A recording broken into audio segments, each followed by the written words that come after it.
That is what wicked people say when they commit murder and they are hung for it." "I'll go away, Lady Fawn." "That is ungrateful, my dear. You know I don't wish you to go away. But if you behave badly, of course I must tell you." "I'd sooner go away. Everybody here thinks ill of Mr. Greystock. But I don't think ill of Mr. Greystock, and I never shall.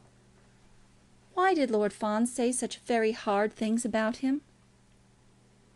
It was suggested to her that she should be downstairs early the next morning and apologise to Lord Fawn for her rudeness. But she would not, on that night, undertake to do any such thing.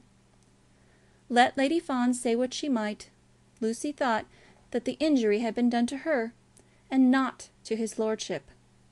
And so they parted hardly friends. Lady Fawn gave her no kiss as she went, and Lucy, with obstinate pride, altogether refused to own her fault.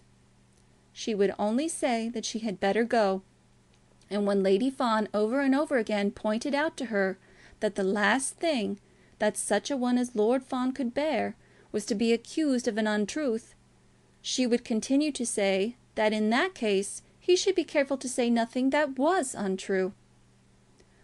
All this was very dreadful, and created great confusion and unhappiness at Fawn Court. Lydia came to her room that night, and the two girls talked the matter over for hours. In the morning Lucy was up early, and found Lord Fawn walking the grounds.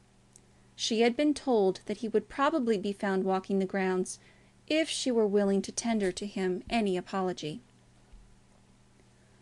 Her mind had been very full of the subject, not only in reference to her lover, but as it regarded her own conduct.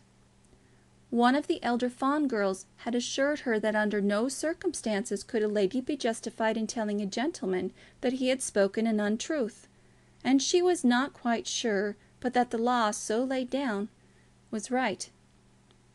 And then she could not but remember that the gentleman in question was Lord Fawn, and that she was Lady Fawn's governess. But Mr. Greystock was her affianced lover, and her first duty was to him. And then, granting that she herself had been wrong in accusing Lord Fawn of untruth, she could not refrain from asking herself whether he had not been much more wrong in saying in her hearing that Mr. Greystock was not a gentleman. And his offence had preceded her offence, and had caused it. She hardly knew whether she did or did not owe an apology to Lord Fawn, but she was quite sure that Lord Fawn owed an apology to her. She walked straight up to Lord Fawn and met him beneath the trees. He was still black and solemn, and was evidently brooding over his grievance, but he bowed to her, and stood still as she approached him. "My lord," said she, "I am very sorry for what happened last night." "And so was I, very sorry, Miss Morris." "I think you know that I am engaged to marry Mr. Greystock." "I cannot allow that that has anything to do with it." "When you think that he must be dearer to me than all the world, you will acknowledge that I couldn't hear hard things said about him without speaking." His face became blacker than ever, but he made no reply. He wanted an abject begging of unconditional pardon from the little girl who loved his enemy. If that were done, he would vouchsafe his forgiveness. But he was too small by nature to grant it on other terms. "Of course," continued Lucy, "I am bound to treat you with special respect in Lady Fawn's house." She looked almost beseechingly into his face as she paused for a moment. "But you treated me with especial disrespect," said Lord Fawn. "And how did you treat me, Lord Fawn?" "Miss Morris, I must be allowed in discussing matters with my mother to express my own opinions in such language as I may think fit to use. Mr. Greystock's conduct to me was altogether most ungentlemanlike."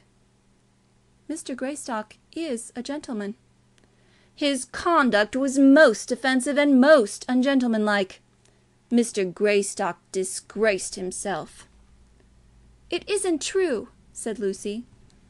Lord Fawn gave one start, and then walked off to the house as quick as his legs could carry him. Chapter 27.